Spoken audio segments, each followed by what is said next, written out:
Well, good midday, good midday, good midday, good midday. God has seen fit to burn the fog off and to allow us to be able to have another wonderful day, even though it's supposed to rain a little bit later. But, we bless his name that all is as well as it is. And so, with that being said, we are thankful to God for opportunity. We're thankful to God for privilege. We're thankful to God for grace and mercy and loving kindness and all of the things that just transforms our lives, or at least should bring about some level of awareness of the fact that God is still good to us. He's good. He's good. He's for real, shown enough, really, really, really, really, really, really good. Casper, Carolyn, Tamika, bless the Lord for each and every one of you that's coming on board with us right now. Okay, Rhonda, Minister Faye, thank you so much for being a part of our learning experience on this good midday. And so for that, we bless his holy name for that. Carletta, Linda, thank y'all so much, so much, so much, so much, so much, so much for being here among those who aspire to know just a little bit more about the Lord. And I believe that God is overwhelmingly pleased with the efforts that we make to continue to grow in the knowledge of Him. And so for that, we bless His name. Bernice, how you doing? Praying all is well with you and your family. And Nisi, thank you for being here. Kim, good midday to you. And so we are thankful for this privilege. Timothy, thank you. Thank you for being here. It's a little warmer outside than what they said it was going to be, but I'm grateful. I'm thankful. I appreciate all of that that's going on. Sherry, bless your heart, for being here with us on this great day. This is a great day. Okay, Kathy.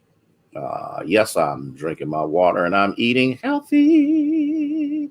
Yes, I am. And I'm grateful to God for that. Christine, thank you so much for sharing with us on today. We are indebted to each and every one of you for the sacrifice that you make in order for you to be here with us. And for that, we bless his holy name. Please share, please share, please share. If you don't mind, if you would be so kind as to share, that would be absolutely wonderful.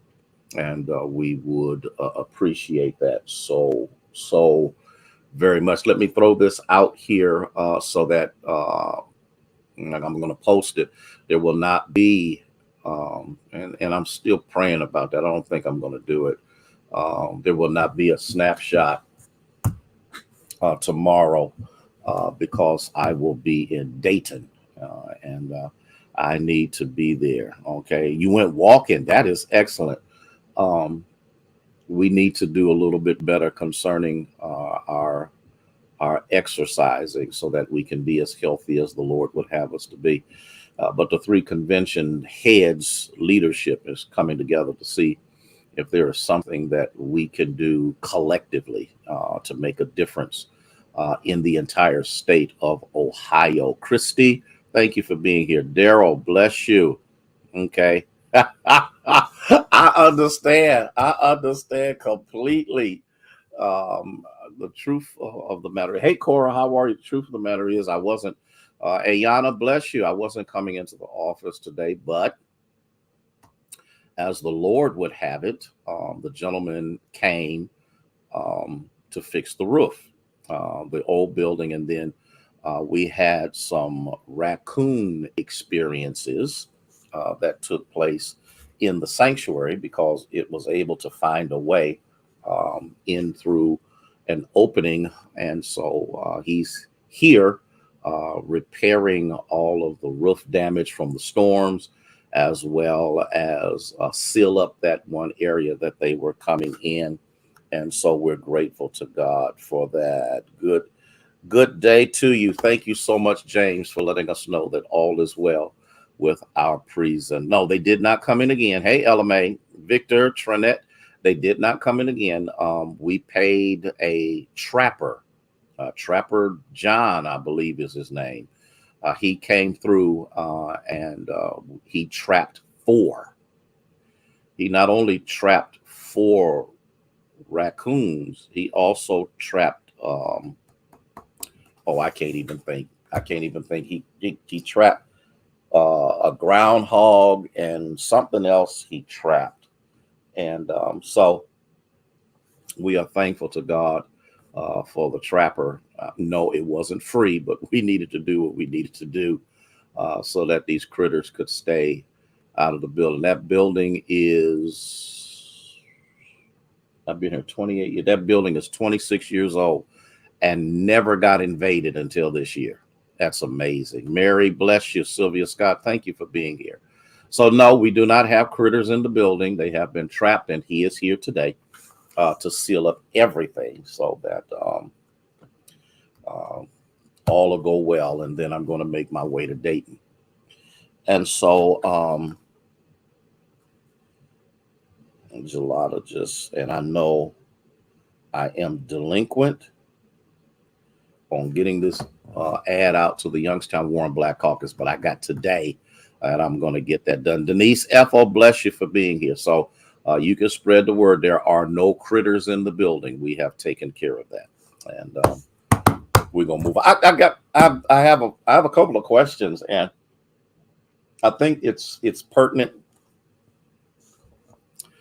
I think it has some level of relevancy to it. Matter of fact, that's the reason why I'm kind of thinking about taking my computer with me so that I can do a snapshot tomorrow, because y'all might not show up on Wednesday after this one. No, I'm not kidding. I'm not sure. But do you wonder if God pays attention to behavior? I want us to think about this for just a moment. Do you actually, hey, Minister Marcia, do you believe that God pays attention to behavior, or can I personalize it? Does God pay attention to your behavior, my behavior, the people of God? Okay. When do we aspire for some things that may not necessarily be relevant, be that important, or even be significant, but because of some of the deficiencies that seem to be prevalent in our lives, we kind of go through that. But Jesus addresses that in the Gospel of Mark, chapter 12, verse 38. And I want to separate what I want to deal with, because there's a 2-part to this, and I might get through it. I'm not sure. I don't think I will, but I'm gonna try my best. Does he pay attention to our behavior? Look at what he says in verse 38. Then he said to them in his teaching, beware of the scribes who desire to go around with long robes, loving greetings in the marketplace, the best seats in the synagogue, the best places at the feast, who devour the widows' houses, and for a pretense make long prayers. These will receive great condemnation. Let's look at this for just a moment. The one thing that the Bible teaches, and my pastor taught me, and this is a very pertinent teaching that I think has great relevance to it, is the fact that it is better to be asked up than to be asked down. Look at what it says. He says, these people exalt themselves. They believe that they deserve the best places. They love to ramble and run off at the mouth, and they want the best seats in the synagogue because they want to make sure that everyone sees them, the best places at the feast. But the problem is their motives are not to benefit the people, but their motives is to benefit them or themselves, or what they feel they are worthy of, though none of us are worthy of. We are what we are by the grace of God. I'll give you an example.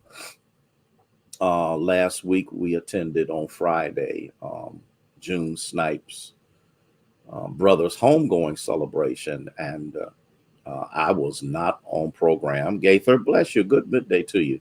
And I'm not saying this because I felt I should have been. The point of the matter is I was not there to be on program. Woo! I was there just to support. Juanita, how you doing, dear? I was just there to support. I wanted to support. Did I say yes?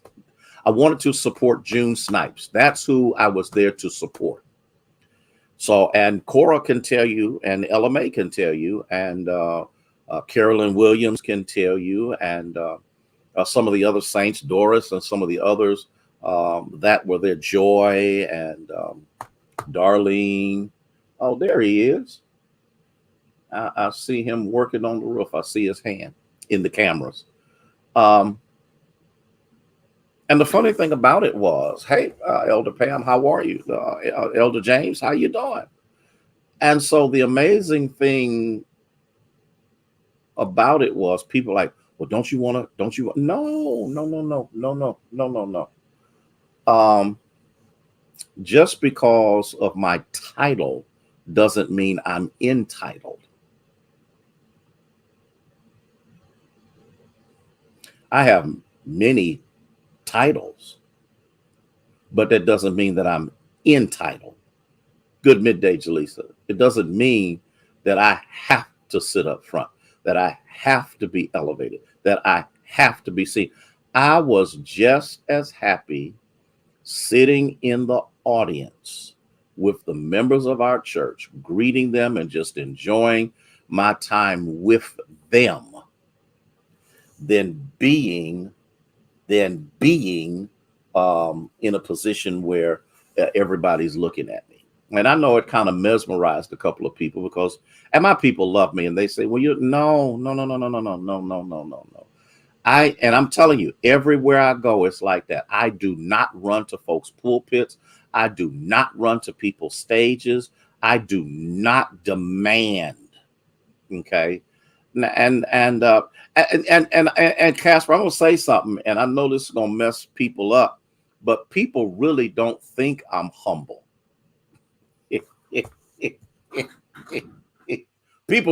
Some people really don't think I'm humble at all. There's a group of folk that think I'm arrogant.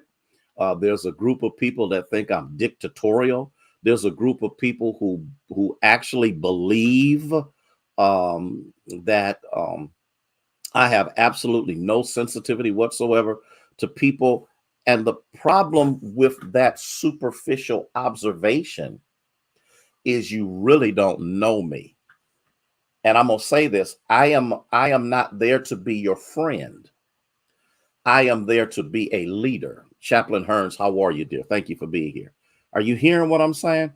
And sometimes in the midst of that leadership position, the misnomer that takes place is I'm supposed to be your boy, your roadie, your friend, your cut buddy. And it doesn't work like that, because if I diminish who I am in my leadership position, I also diminish my capability to lead.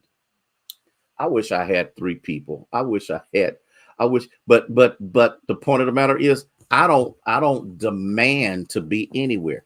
I don't demand to be seen. I don't demand to be recognized. And here's the problem with the Pharisees, these scribes, they actually feel that because of who they are, that they deserve the best. I am just grateful for where I am and what I have. I wish I had 5 people who understood what I just said. And so, so people have, there are people who will not join union because they can't run me over, or they can't do whatever they want to do, or whatever the case may be. But what you have to understand,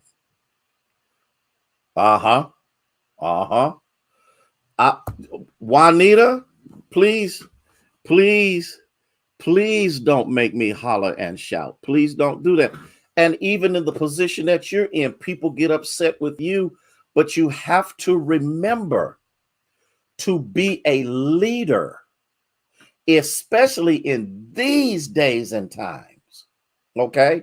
You can't afford to be common with the people because you lose your authority, you lose your position, you lose your ability to lead them because the first time you challenge them, the first time you talk about, well, wait a minute, that ain't what you're supposed to do. The first time, whatever, the next thing you know, I thought we would. No, we're not that. Hey, Barbara. Okay. And so, okay, y'all pray for me. My granddaughter just done text me again about some kind of vitamins that the baby is on, but it's not covered by the insurance. Y'all know what that means, don't y'all? Do y'all know what that means? Mm-hmm. Mm-hmm. So, did you need this, Juanita? I'm trying to get people to understand that who I am doesn't require a platform. Go ahead. What I am, hey LaShawn, what I am doesn't demand recognition. Listen. Good RX. Thank you, Carletta. Listen. Oh my God.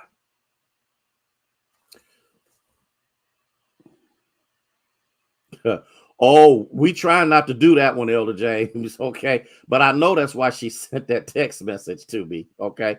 I'm the supplement. Okay. And so, in the midst of this, Jesus is saying, don't worry about that. Because all of them folk that want to be seen, that want to be recognized, that want to be, their condemnation will come because guess what, y'all? Yes. Yeah. You understand, Carletta? Yes. Because the truth of the matter is, it has never been about us anyway. It has always been about him and the kingdom of God. Okay. Do they have Pastor? You know what, Katrina?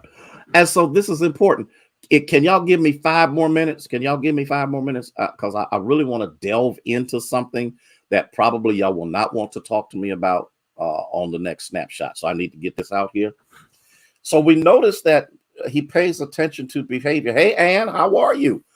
Pays attention to behavior. But I believe, hey, Cecile, I believe, and you know what, Cecile? You have to get to the point, and I want you to hear me on this, Daryl Jones, because I know in the position that you are in, there are times when people misread you, but you are leading an organization that is benefiting the city. And sometimes, and I'm gonna say it, and this is not a prophetic word. Don't start no stuff, Carletta. I'm not a prophet. But what I am saying is what you do sometimes supersedes what other people are doing. And so what they do is they come along with this level of criticism. Hey, Gina. And this level of criticism is designed to derail you from your purpose. I needed to share that with you there. That dropped in my spirit just now. Okay. And what you have to know, if you're going to be a leader, you are going to have to be thick-skinned without recognition. You are going to have to be purpose-driven without your name being called. You are going to have to determine that you are going to do what the Lord has called you to do, irregardless of the pitfalls, the trip-ups, the things that people do, because you're benefiting the people of the kingdom of God. And the problem with these scribes is they're not benefiting anybody, because if you see it, he said, and they devour the widow's houses. They take advantage of people. Their motives are wrong. Okay. Their motives are a false or a hypocritical presentation. And the reason it's hypocritical is because here's what they do. They garner you in recognizing, that you are somebody, and then they listen to what you say, even though what you say can be wrong. Let me give you an example. There's political upheaval that is going crazy right now because they believe what a lunatic says and follow it. And the problem is the lunatic, okay? The lunatic is not concerned about the people. He's devouring the widow's houses. Where I live, there are quite a few people who are on the other side of the political spectrum. And I told them in no uncertain terms, I said, there's nothing wrong with choosing who you want to choose. What's wrong is when who you choose is taking advantage of the poor white people out here who can barely put food on their table. They can't afford their medication. They're going through all kind of trauma and trouble. They can't pay their utilities. They can't do this, but they sending $25 and $30 to somebody that once they get that money, they misappropriate it into something else rather than benefiting the people that gave it. And that's another thing, Carletta. They say I'm arrogant because I'm confident in who I am. Now, you gotta get this. This is for you again. You gotta get this. They're gonna call you names. They're gonna call you out your name. They're gonna talk about you like a dog behind your back. But the point of the matter is, who cares? As long as God says, well done. And you're not doing it to take advantage of people. You're doing it to elevate people. The stuff that we do in the state convention, the scholarships we give away, the tablets we give away, the things that we do, stuff we do in the district, the stuff we do in the church, the different things that we do is so that it benefits the people. I go back to the first few years that I was here. I used to take between 80 to 100 people to the National Baptist Congress of Christian Education, and then later on took them to the Full Gospel Baptist Church Fellowship. I supplemented our young people. All they had to do was come to Sunday school or Bible study. They could go free of charge. They flew free, they roomed free, and they ate free. Y'all not hearing what I'm saying? Because this is what happens when your heart is toward the people and not a heart for yourself. And those young people to this day remember that time. Okay. Thank you. I'm so glad you got that, Daryl. Okay. And so this is the thing that must be understood. You got to see, hey, Sonia, you got to see and you got to understand that the purpose behind what they're doing is wrong. The tent revival gives money to organizations that are helping underserved children. Y'all not hearing what I'm saying? Underserved children. They don't have big budgets. They don't have a lot of money, but we give that money to them so that they can operate. When we gave it to Kids Care, we helped them fly them kids down to Universal Studio, someplace they could never go on their own. The last organization, they took that money. They have things that they are doing. And then in December, Bishop and I go get these gift cards, and we give these gift cards away to underprivileged people who are struggling to pay bills and want them to have a good Christmas. Minister Rhonda, bless you. Are you hearing what I'm saying? Are you catching what I'm saying? I got to go. I done been on here too long. I'm 5 minutes too long. I asked y'all for 5 minutes. Y'all gave me 5 minutes. I got to go. Listen. Be careful of your motive. Make sure your motive is right.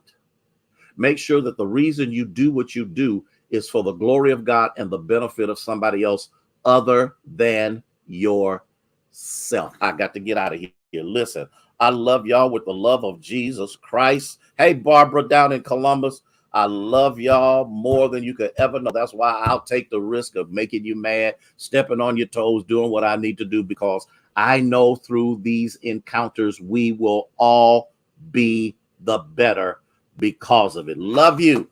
Have a blessed day. Pray for us. We'll be on our way. We're not leaving for Dayton until tonight. It's supposed to rain tomorrow. Whatever it's going to do, so shall it be.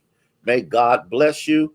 May he keep you is our prayer.